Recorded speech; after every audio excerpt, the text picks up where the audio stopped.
Salut tout le monde, ici Audience09 et aujourd'hui on va faire un nouveau 5 choses à savoir. Et aujourd'hui je m'attaque à un manga qui fait partie de mon top 3. Il est en numéro 2, aux côtés de Bleach. Je vous parle du meilleur manga au monde, après Blue Exorcist, Fairy Tail.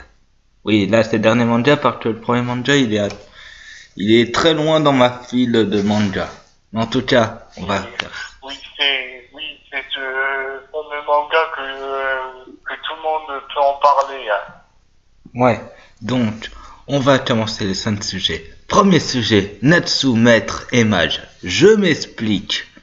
Dans l'arc Tartaros, qui est l'arc où, avant une inédite d'un an, avant que tous les personnages s'entraînent, on apprend que Tartaros, une guilde de mages noirs, a comme chef End.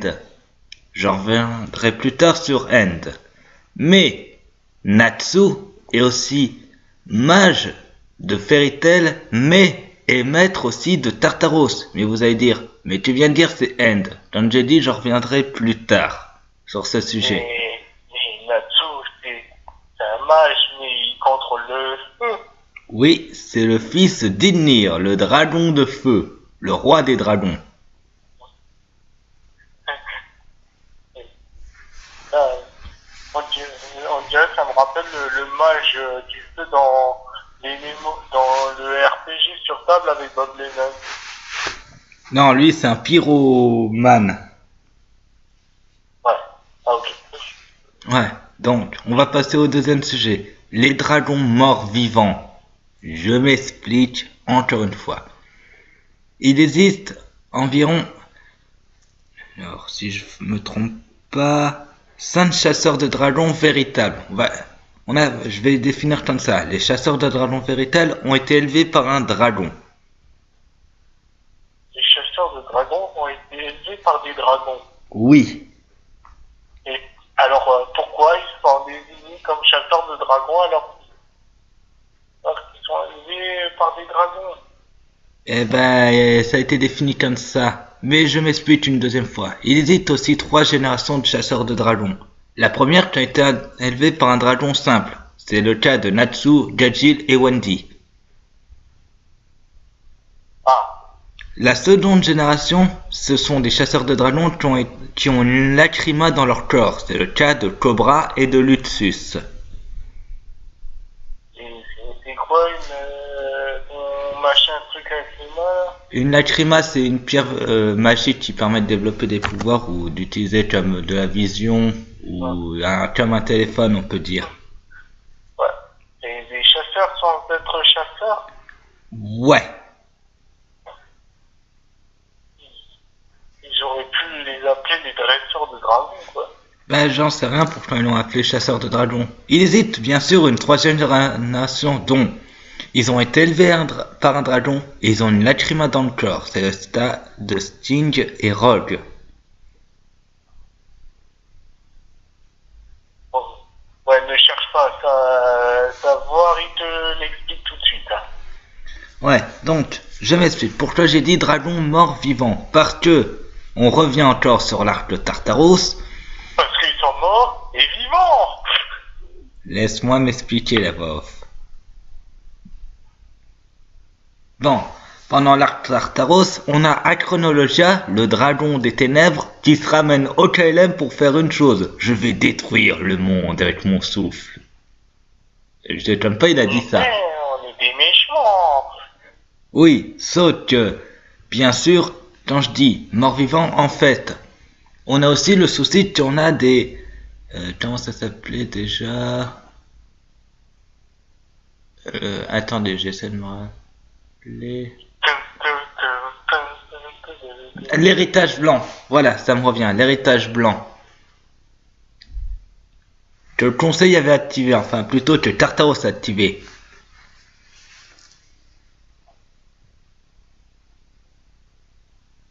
J'ai perdu la voix off. La voix off, point X a cessé de fonctionner. Oh non, je dois la rebooter maintenant. C'est bon, je suis en marche maintenant. Ouais, donc, je disais, Tartaros a activé l'héritage blanc avec l'aide un peu du conseil. Cet héritage blanc, c'est une bombe d'impulsion magique qui peut détruire toute la magie sur un continent entier. Oh mon dieu, ça veut dire qu'il peut aussi détruire l'Europe. Ouais, mais bon, j'en parlerai plus tard à la voix off pourquoi l'Europe est déjà perdue.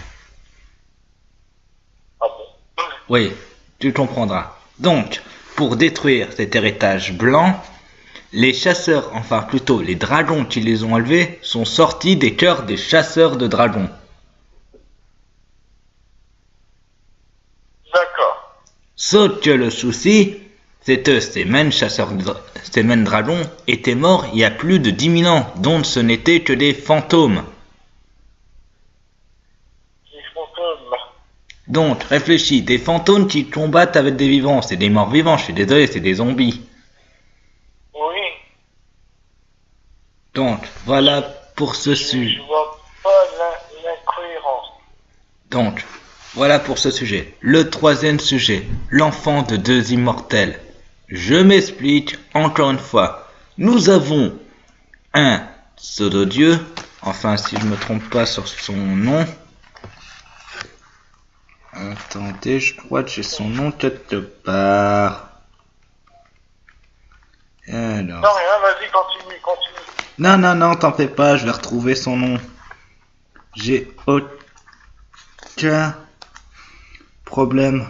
Ça y est, il s'appelle Jol Serena. Et je plaisante pas, c'est son vrai nom. Ok. Alors, cette personne, Jol Serena, est le fils de deux immortels. Et ces immortels, on les connaît tous sous le nom de Melvis Mermion, alias la première maîtresse de la guilde, et Zélef, alias le mage noir. Oh mon dieu, ça fait peur. Ouais, sauf que, attendez, à moins que je me trompe, Melvis, même si je sais que je peux me tromper, mais j'ai fouiné sur tous les mangas que j'ai et même sur les scans, je me souviens pas qu'elle a vu le loup. Pardon? C'est une expression pour dire qu'elle a pas vu le Je le dirai pas en face cam. Le miaou. Ouais, en gros c'est ça. D'accord. Sauf que Très bien faire les censures. Hein. je crois que Melvis, quand elle est devenue immortelle, attends, si je dis pas de conneries, elle devait avoir dans les 12-13 ans. 13 ans. Ouais. A l'air pédophile. Oui, parce que Zélef a plus de 10 000 ans environ, donc oui, là tu peux le sortir.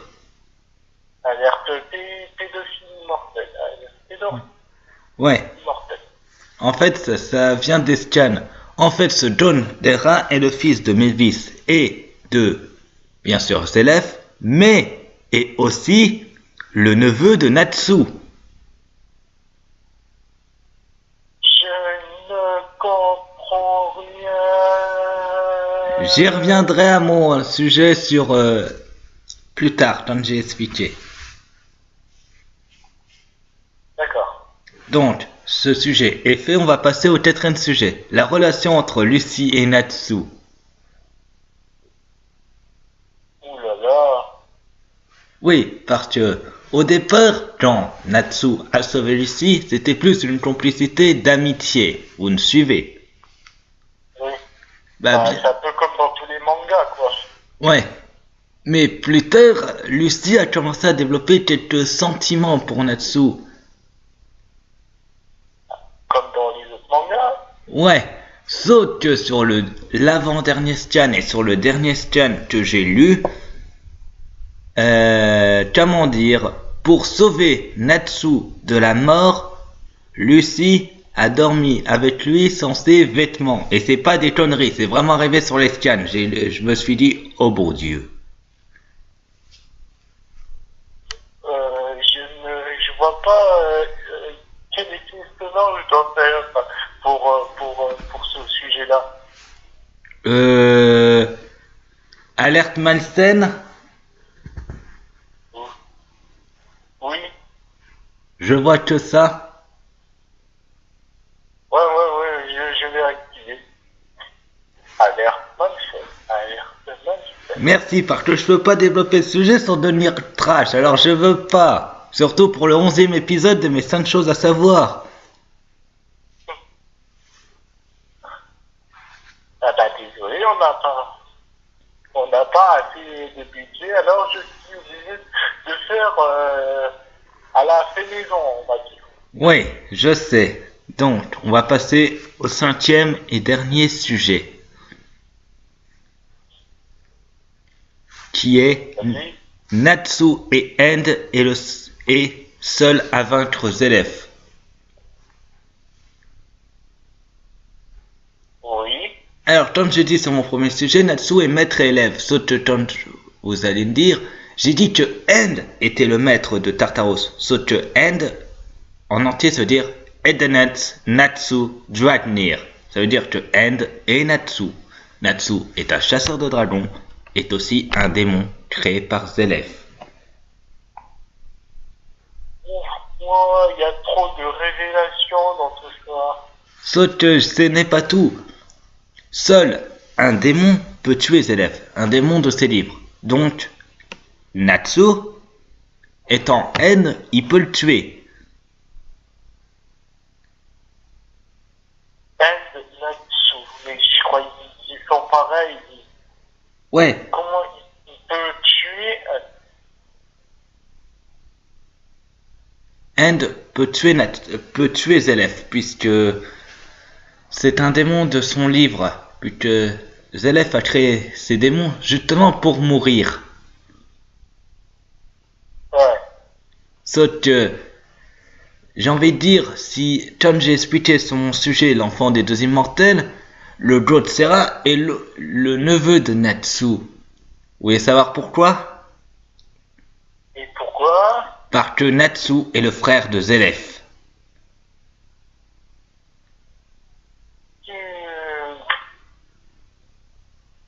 C'est pas des conneries. On l'apprend sur les scans que Zelef, et aussi sur le manga, a réincarné son frère en tant qu'Edenet Natsu Dragnir. En gros, En gros, une personne est morte, a pris le corps d'un héros, quoi. c'est plus complexe que ça. Zelef a créé la vie, on peut dire. A pris la vie. Non, a créé la vie. A créé la vie. Oui. Oui. Il a créé Edenet Natsu Dragnir, ainsi que ses autres démons. Sauf que, bien sûr, comme j'ai expliqué, les seuls à pouvoir vaincre Zelef sont ces démons de ses livres. Sauf que le seul qui est encore en vie, c'est Edenet Natsu Dragnir, alias End, alias Natsu. Oh, ok. Ouais. Et on apprend bien ici, sur ce tome 55, puisque comme j'ai dit, j'ai pris le dernier tome à ma voix off avant, on apprend que c'est vraiment End, c'est écrit ici. Attendez, je place bien. Voilà, c'est Zelef qui dit, c'est toi Natsu, Erenias Natsu Dragnir End. Et tu l'as... Ah oui, et sur les pages d'avant, il dit même... Ceci, je vais vous le dire, bien sûr, si j'arrive à bien placer le truc. Je suis Zelef Dragnir. Attendez, voilà. Plus à gauche, plus en bas. C'est dur la voix off. Je suis ton grand frère. Zelef a avoué que c'était son frère et que c'était lui End. Ça veut tout dire, je suis désolé. Mais seul Natsu peut tuer Zelef. Grey, tu peux repartir dans ton pays de glace. Tu pourras jamais.